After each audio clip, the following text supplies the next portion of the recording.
อนยังบ่ให้เอาผัวพุ่นซำนี่น่ะอันนี้เฮ็ดได้มันเรื่องมันได้เกิดเป็นไปแล้วเนาะผัวเราบ่ได้ตัดไฟแต่ต้นลมเลยคือบ่จอยเราเอามาแบบนี้อย่ามาตัดไฟตอนนี้มันตัดบ่ได้แล้วเขามีลูกแหละแต่แรกๆบัดบ่เว้าเนาะแต่ทำบิดผัวเว้ามาไม่ไงสิรักมือเลยถ้าเบิ่งสิรักมือเอาแล้วน้องตุ๊กบาทนี่ไอ้สิรักมือเนาะนี่ไปเห็นแบบนั้นตัวหอดตัวแห้งก็มีแต่ว่าบ่คิดว่าผัวคือว่าสิรักมืออยู่มีแต่ว่าอยู่นี่แหละก่อนคือทั้งอ้ายเจ้าก็บ่โอเราก็คำว่าเฮือนชานแล้วเราก็อยากให้เจ้าอยู่น้ำอยู่คำเจ้าบ่สบายใจ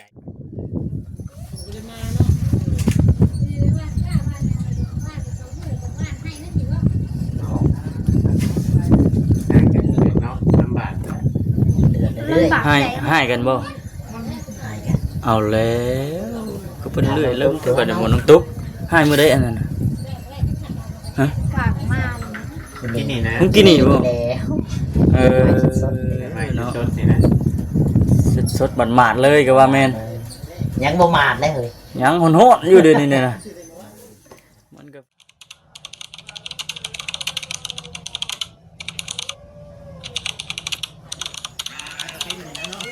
พี่น้องเอาทักทายสบายดีเด้อพี่น้องเด้อเนาะพอดีมาที่บ้านที่เฮือนแม่ตู้แก้วเพราะว่าเห็นทางน้องตุ๊กเพิ่นมานั่งอยู่นี่อยู่เฮือนเพิ่นเป็นจังใด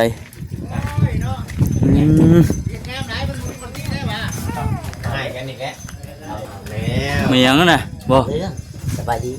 คือเรื่องอีกเลยสบายดีสบายดี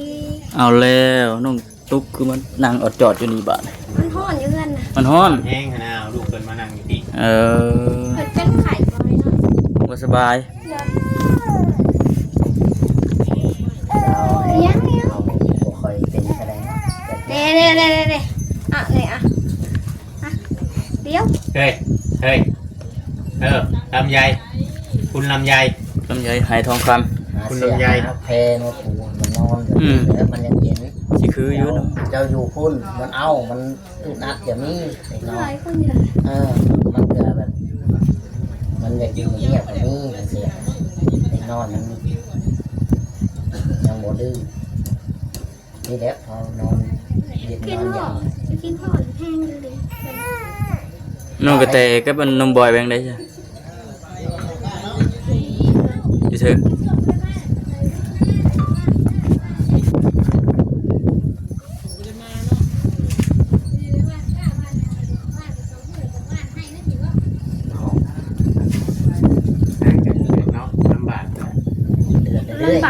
ให้กันบ่เอาแล้วก็เป็นเรื่อยเริ่มเกิดหมดน้องตุ๊กให้มื้อใดอันนั้นฮะฝากมากินนี่นะมึงกินนี่บ่ไม่เนาะสดนี่นะสดหมาดๆเลยก็ว่าแม่นยังบ่มาดเลยเฮ้ยยังหอนๆอยู่เดี๋ยวนี้นะมันก็ฝลึกโพดพี่น้องแม่เนาะคือว่าเรื่อยเนาะสงสารแต่หลานน้อยเป็นไข่บ่อยากกินปันเลยกินบ่เลยเวลามันดูดนมแม่ออกห้อนวะไปบ้านเรียกออกคือเก่าสบายดีเพราะว่าเราบ่สบายเย็นบ่เอาเลยคุณน้องสิให้ละบาทนี่เนาะพี่น้องไงเนาะกินนี่ก็เข้าเรื่องเลยก็แล้วกันพี่น้องไงเนาะก็คือว่ามื้อนี้พี่น้องไงเนาะก็มีอันFC หรือว่าผู้ใหญ่ใจดีแน่เนาะที่ทางมาเวียงได้บอกทางน้องตุ๊กเมื่อเช้านี่พี่น้องไงเนาะก็คือว่าทาง FC เพิ่นก็ว่าน้องตุ๊กเราขยันตั้งแต่มาอยู่นี่น่ะบ่เห็นทางน้องตุ๊กอยู่ละล่าจักมื้อเคยพักผ่อนดิแม่นเพิ่นก็ได้เป็นห่วงเนี่ยเพิ่นก็อยากให้ทางน้องตุ๊กนี่เฮ็ดเวียกนะเพราะว่าตอนนี้หาก็ได้ลูกได้แค่4 เดือนเนาะเฮ็ดหันเฮ็ดนี่นักหลายก็บ่ได้เพิ่นว่าเพิ่นก็เพิ่นก็เป็นห่วงนึงมากับเด็กน้อยเนี่ยเนาะมื้อนี้เพิ่นก็ฮู้อยู่แล้วว่าทางน้องตุ๊กนี่บ่มีเงินเพิ่นว่าเนาะตอนนี้ก็เงินค้ำก็บ่มีเพิ่นน่ะทางเงินเอื้อยหรือว่าผู้ใหญ่ใจดีเพิ่นน่ะนี่ว่าตัวสิห้องแม่กับห้องน่ะเพิ่นฝากเงินมาอยู่1,000ฝากเงินมา1,000ดีใจบ่ดีใจ ฝากเงินมาอยู่1,000ให้บ่เวียงเป็นสะพานบุญให้ แต่ว่าเพิ่นบ่ได้ออกชื่อออกเสียงแต่เพิ่นให้บ่เวียงมามอบให้ในมื้อนี้แหละนะฮะ แม่ มามอบให้ทางน้องตุ๊กลูกบัดนี้เป็นไข่อีบ้านเลยดีใจเนาะน้องตุ๊กเนาะ ว่า FC ทั้งอันนี้ก็เพิ่นคอมเมนต์อยู่เด้ ฮะ เสียงทางข่อยเพิ่นก็ คือว่าน้องตุ๊กนี่อายุก็น้อยความคิดความหยังก็ยังบ่ปานใดหั่นนะบางคนก็คือสงสารบางเทื่อบางทีก็การอบรมหรือว่า ข่าวตะห้อง แบบว่าทางพ่อเนาะคำว่าสิเว้าไปหลายก็จักว่าเขาสิมาเว้าเฮาหั่นนะ แม่น เขาสิเว้าไปหลายโอ้ว่ากูบ่บอกจะว่าลูกว่าเป็นการ เอาแล้วเด้ เนาะแม่นอันนี้แหละ หนังหันเริ่มมาหนังที่ นั่งอยู่นี่ก็ได้อยู่แล้วก็คือว่าอันนี้แหละพี่น้องเอ้ยเพิ่นก็เลยฝากเงินมาให้อยู่1,000เนาะจะน้ำจิตน้ำใจจากผู้ใหญ่ใจดีก็ว่าแม่นแต่เพิ่นหมอกคือออกเสียงเนาะ โดย เพราะว่าเพิ่นก็เฮาเอิ้นเพิ่นพี่นะเพิ่นบ่ได้ว่าเพิ่นหมอกชื่อเพิ่นมาถาม ส่งเอิ้นว่าซั่นซะเนาะ แม่นมีแต่ว่าเอาเงินมามอบให้1,000เพิ่นฝากมาน่ะ1,200แต่ว่าเพิ่นว่าให้น้อง1,000แต่ว่า200นี่แต่เพิ่นจะให้บ่เวียงบ่จักอันนี้ก็ได้เพิ่นว่าให้น้องมัน1,000เด้อนะหรือว่าในไรก็แล้วแต่เพิ่นตัว200นะเพราะเขาสิหักไปอยู่แล้ว1,140 บาทเนาะ แม่น เป็นยังเดือด100ปลายแต่บางเทื่อบางทีก็จะเป็นค่าน้ำมันบ่เวียง100ปลายก็ได้ แม่มาไก่เลย เอาเดี๋ยวจะเอาเงินให้ทางน้องตุ๊กก่อนเราจะถามก็แต่เช้าเพิ่นได้ว่ามีข่าวดีได้น้องตุ๊กเอ้ยมื้อนี้ว่ะ น้องตุ๊กบ่จะ แม่ ถาม เราจะงู่ ว่าให้เรารุ่นเนาะ แต่เช้าคุณได้ ได้แต่เช้าอัน แต่เช้ามานี่เอาเบิ่งเอาไปพันเราได้น้องตุ๊กเอ้ยจะไปเลขเองบ่คือใช่เด็กให้ฮะ นี่เขาแตกเขาจะเก็บไว้ เก็บไว้บ่ เก็บไว้ บ่ เอ ได้ น้องตุ๊กบ่แตกพี่น้องเอ้ย เห็นได้ซื้อยาให้ลูก ยังใหม่พวกเลยนี่เนาะอ๋อใหม่ดีบ่จอย หอมเลยน้องตุ๊ก ยังใหม่เลยได้บ่ยอมแตกอีกน้องตุ๊กบ่ แม่นแต่อีก แม่ เอาแล้ว จะเสียเงินให้น้องตุ๊กก่อนพี่น้องกันเนาะตอนแรกคิดว่าถ้าผู้ใดมีเงินน้อยอย่าให้แตกน้ำเพิ่นแตกให้น้องเพิ่นชื่อวันนี้บัดเจ้าสิไปซื้อยาให้ลูกเด้ เอามาได้ใช้ เงินนักเรียนยืมมาได้50,000 เอ้ยจะยืม เลย ในเพิ่นว่ามีได้บ่ มีเรา ก็แล้วแต่น้องเพิ่นเนาะ น้องน่ะ ขอบใจเด้อ หน่อย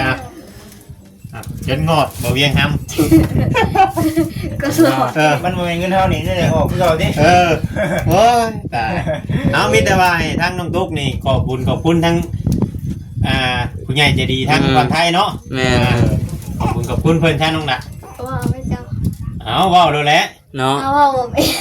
ช่างเว้าบ่เป็นเว้าแล้วคือจะเก่าเนี่ยคือที่ผ่านมาแหละ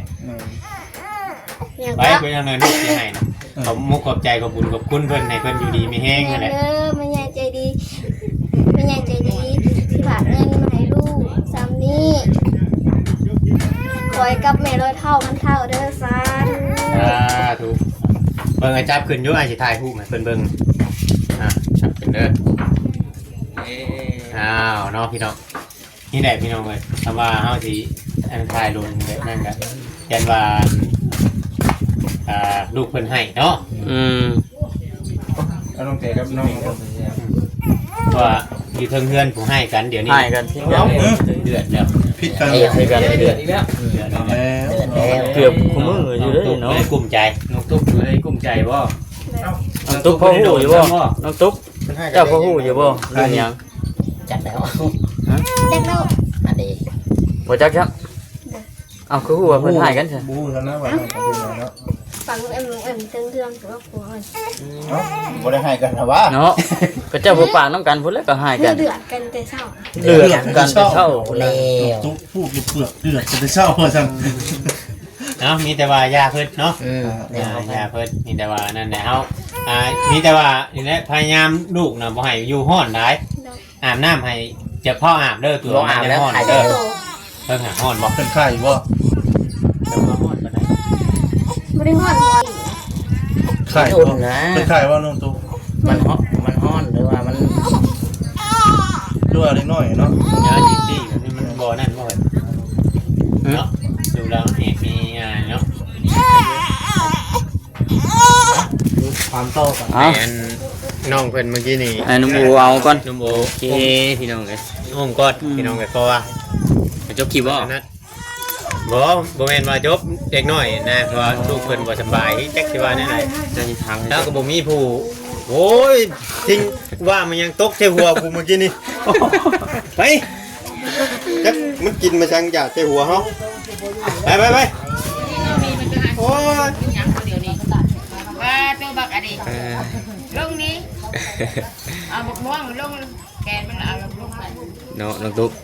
ลูกคือให้แค่น้องตุ๊กมานี่ คนไม่ไข่ เป็นไข้ มี บ่ แล้วบ่ยานะ ยัง ฮะ ยัง ยังบ่มียา เลย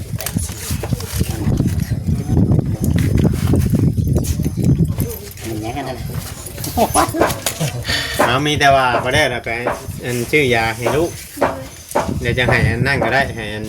ให้ไปชื่อให้ก็ได้เนาะ เด็ดไปชื่อเขาเดียวเนาะ เดินไปชื่อคเดียว แม่กับว่าได้กินแล้วบ่แม่ก็คือว่า กินหรอก กินแล้วบ่ ไม่ได้กินนม เจ้าก็เป็นไข่คือกัน บ่ได้แบบไหนแม่กินแค่กิน แม่แล้วเนาะกินเนาะ เอ้ายาข่อยชื่อมาให้อันนั้นอยู่เด้ กินครึ่งเม็ด กิน เนาะ ก็แหละ พักครึ่งเอา เจ้ากินได้ยาข่อยชื่อมาให้บ่โอยนะ กินยาตัวนั้นก็ได้ เพราะว่าลูกกินนมแม่เด้ต้องได้ให้แม่กินแถม อืม อืมแนวนั้นบ่ โดย ว่าเขาไปซื้อยาเด็กน้อยก็ได้เยอะเนาะเขาจะเดือนจังได เอาคือบ่เอาซื้อยาเด็กน้อยหั่นเนาะ แม่ จะบ่จอดใส่ จะ แม่ จะดีได้เงินน่ะเบิ่งมันเฮียได้ อืม บ่ได้นั่นได้บัดนี้วิทย์ให้เด้อบัดนี้เด้อเอาให้เด้ เลย เราสิบ่ซื้ออยู่หรอ บ่ชื่อก็คำมันจำเป็นก็ได้ชื่อได้น้องตุ๊กเอ้ย เด็กครับจำเป็นให้กัน จำเป็นเด้อนี่ เพราะว่า ลูก นั่น เจ้าบ่สบาย ยังมีอยู่ยัง โอ้ยังมีอยู่ น้ำเอื่อยเด้ โอ้ ว่าผู้ใหญ่เพิ่นก็สงสารเฮาได้เห็นเจ้าเสียหญ้าเสียหยัง มุกคุมอยู่เนาะเราก็เลยเนาะ กอง ทุ ขี้ ก ดิ อน ย่างนะ ส่วน น้อง ดิ ตุ๊ น ก ส่วนดอน กองขี้ดินก็คำเจ้าบ่ชวนช่วยก็ ลุ่ม คือสิยัง ลุ่ ห ม ลาย กับ ก พั ว่าก นี้เนาะ แม่น ถ้าว่าน้องตุ๊กคือว่านั่นอยู่ บ่ช่วยนำว่า เนาะ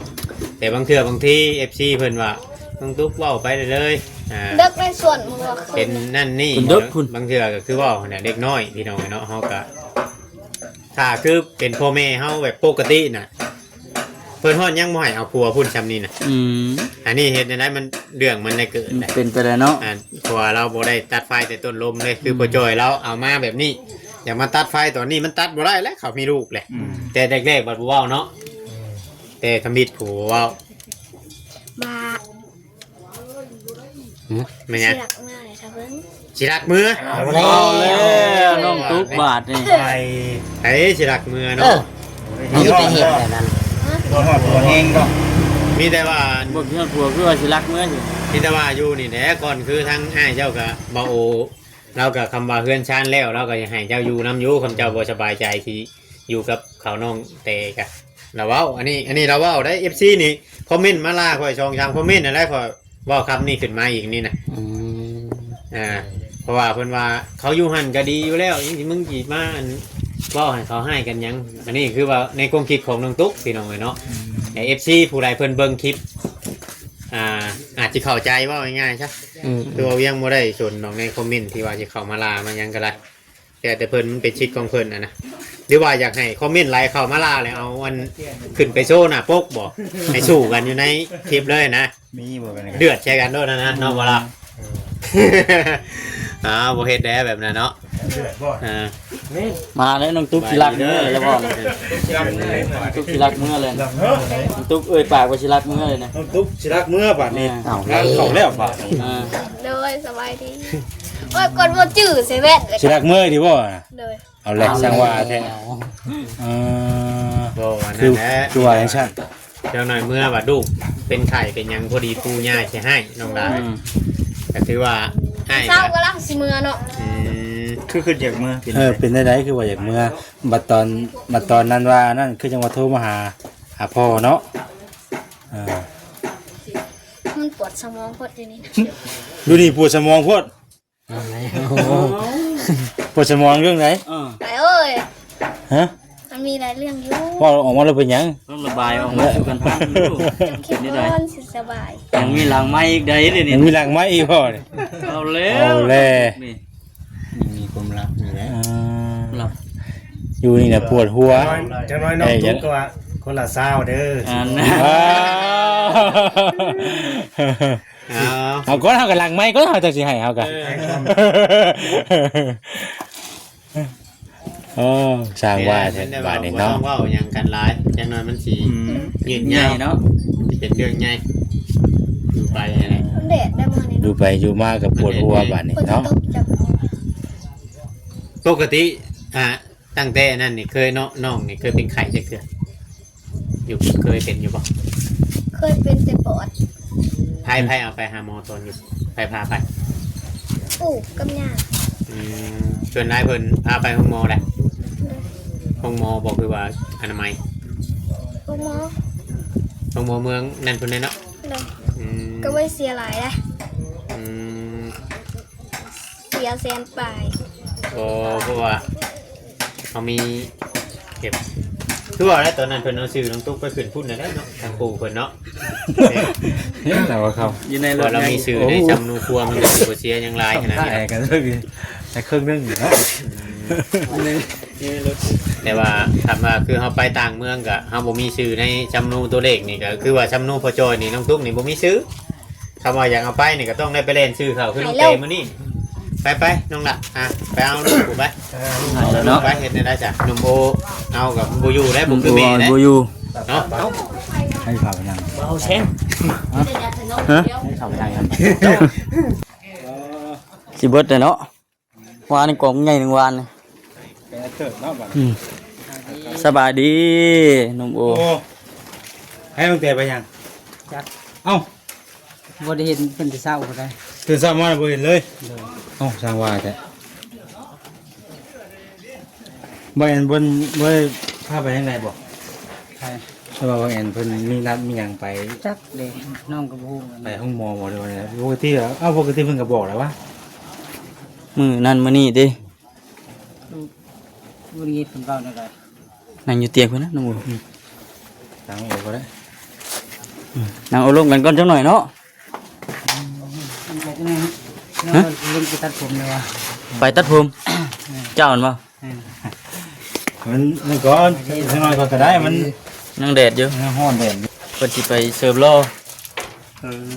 สิไปแปลงร่างว่าซั่นซะ เป็นโชม โอ้ผมมีมิตรเรียนมาตั้งให้ก็ได้ โอ้ มาสาดผมเลย โอ้ ให้กับแม่ได้ เลือกเอาได้ยาวแบบใด เอาแบบไหน เอาคนละข้างเลยตั้งคนละข้าง ทางงอนไผสิเก็บโซนี่ ไอ้บอลเชน เพิ่นว่าอยากลองสิมือตัดผมสามัคคีให้ สบายดีมีบ่มีตัด แบตเตอรี่ แบตเตอรี่ แบตเตอรี่ดิเพื่อนว่าแบตเตอรี่ บ้านเฮาเขาเอิ้นว่า จังเลย กงลือ ตรง กงลือ คอมเตอร์ กงเตอร์กงลือในบ้านนี่นะกงลือ เอาแม่น ได้อยู่ห้องนี้บ่อยู่เฮือนนี่ได้เพิ่นน่ะน้องๆเพิ่นน่ะ ใช่ แต่ แต่ จักเด้ เห็นแล้วไปแล้ว บ่เห็น หรือว่าเพิ่นอยู่เฮือนแหละมันบุญวายหลายแล้วหนีออกไปอยู่ข้างนอก จัก พักผ่อนพักกายไปจัก เข้าใจบ่ หรือว่าน้องเตหนีออกไปอยู่ข้างนอกแล้วบ่เนาะ อ๋ออันนี้คือโครงการเราใช่เนาะ นี่ครับคือ ขนาดน้องตุ๊กว่าอยู่ดีปวดหัวว่าซั่น มันคือเป็นอย่างหาวิธีมาอยู่ดิยังจะรักเมื่อผม เกิดอย่างขึ้นจังหวะนี้เนาะ มันขึ้นบอลเนาะ โอ้คิดไปอย่างหลายอย่างไอ้เนี่ยแนวมันมีแนวให้คิดเลยเนาะมีแนวให้คิดให้ สบายดี มันจะคิดไปแล้วต่างๆกันานาเนี่ยเนาะ